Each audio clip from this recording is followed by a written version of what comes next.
অনেকেই ধারণা করে যে হয়তো মোহর বোধহয় বেশি ধরলে এই বিবাহটা টিকে যাবে, ছেলে ছাড়তে পারবে না। কেন বিবাহের আগেই এইরকম বদ নিয়ত, এই ধরনের খারাপ নিয়ত? তো এই ধরনের এত যদি থাকে, ভয় থাকে, তো এর সাথে আত্মীয় না করি।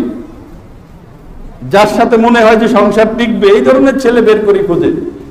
আর বিবাহের আগে যদি এই ধরনের নিয়ত থাকে যে যাতে ছাড়তে না পারো, এমন মোহর ধরে দিব 50 লাখ 1 কোটি, এটা আদৌ যদি মানব জাতির জন্য, মানুষের জন্য এটা কল্যাণকর হইতো, বেশি মোহর ধরার মধ্যে তার বৈবাহিক বন্ধনের দীর্ঘায়িত হওয়ার সিকিউরিটি বেশি মোহরের মধ্যে থাকতো, তো শরীয়তের পক্ষ থেকে এটা করে দেওয়া হইতো।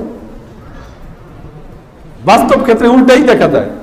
এই মোহরে, এই দেন মোহর বেশি ধরাতে কিন্তু ওই যে বৈবাহিক বন্ধন টিকে থাকা, এটা হয় না। মানুষ যদি খারাপ হয়, আপনি যার সাথে আপনার মেয়েকে বিবাহ বন্ধনে আবদ্ধ করাইছেন, 1 কোটি টাকাও যদি মোহর ধরেন, আর এই ছেলে যদি খারাপ হয়, তখন আপনি নিজেই ওই মোহরের কথা ভুলে নিজে আপনি আপনার মেয়েকে নিয়ে আসবেন। তো মোহর বেশি ধরে লাভ হইল কি? খামাখা বেশি ধরার কারণে কি হইল? যে রাজি হইল ছেলে, তার কাঁধের মধ্যে ঋণের বোঝা উঠে গেল।